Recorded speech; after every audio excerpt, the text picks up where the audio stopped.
Praise the Lord. காலையிலே உங்களை சந்திப்பதில் வந்து சந்தோஷம். இந்த நாளுடைய தியானத்துக்காக ஒரு வேத பகுதி வாசிப்போம். அது உபாகமத்தின் புஸ்தகம் 12ஆம் அதிகாரம் 19ஆம் வசனம். உன் தேசத்தில் இருக்கும் நாளெல்லாம் லேவியனை கைவிடாதபடிக்கு எச்சரிக்கையாயிரு.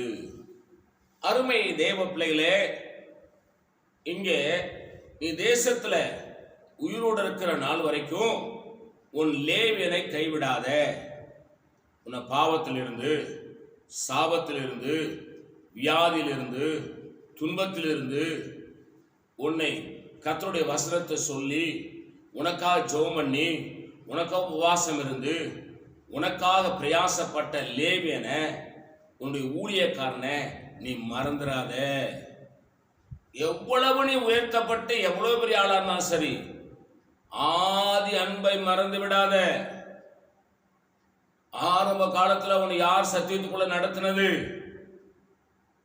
உன்னை யார் உன்னை ஆண்டுடைய சபைக்கு சத்தியத்துக்கு நேரா வழி நடத்தினது?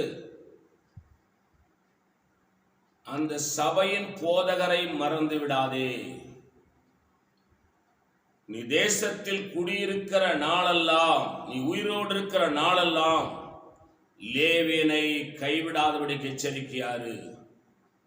எல்லா விதங்களிலும் உன் ஊழியக்காரனை விசாரித்து அவனுக்கு உதவி செய்ய வேண்டும். இன்னைக்கு இந்த காலத்துல, ஒரு காலத்துல நான் விசுவாசி இருக்கிற காலத்துல எங்க பாஸ்டர் போய் அடிக்கடி பார்த்து கேட்பேன், பாஸ்டர் சாப்பிட்டீங்களா? இல்லை என்றால் அவருக்கு சாப்பாடு சமைச்சு அவருக்கு குழம்பு வச்சு அவர் சாப்பாடு வச்சுட்டு வருவேன். நீங்கள் வேணாலும் இப்பயாவது பெரம்பலூரில் இருக்கிற ட்ரினிட்டி சர்ச்சில் இருக்கிற பாஸ்டர் ரத்னகுமார் அவரை கேளுங்க. தினமும் விசாரிப்பேன். நான் விசுவாசம் இருக்கும்போது தினமும் அவருடைய ட்ரெஸ் எல்லாம் துவைச்சி போடலன்னா ட்ரெஸ்ஸை போய் துவைச்சி போடுவேன். அவர் சாப்பாடு செஞ்சு கொடுப்பேன். அவர் தலையில் படுத்திருந்தார் ஒரு நாள், அவரை போய் பார்த்து அவர் கட்டில் வாங்கி கொடுத்தேன். இதெல்லாம் எதுக்கு சொல்கிறேன்னு கேட்டால், என் ஊழியக்காரனை நான் மறந்து விடவில்லை, என் தேவனும் என்னை இதுவரைக்கும் மறந்து விடவில்லை. என்னை அவர் ஆச்சரியமாக நடத்தி கொண்டு வருகிறார். காரணம், என் லேவியனை நான் எவ்வளவாய் நேசிக்கிறேனோ அவ்வளவாய் நான் ஆசீர்வாதமாய் இருக்கிறேன்.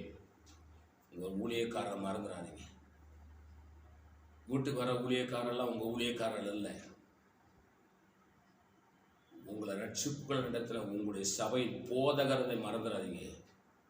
உங்களுக்காக நான் ஜெபிக்கிறேன். பரிசுத்த பிதாவே, கர்த்தராகிய இயேசு கிறிஸ்து நாமத்தில் ஜெபிக்கிறோம். ஆண்டவரே, நீங்களோடு பேசின நல்ல வார்த்தைகளுக்காக ஸ்தோத்திரம்.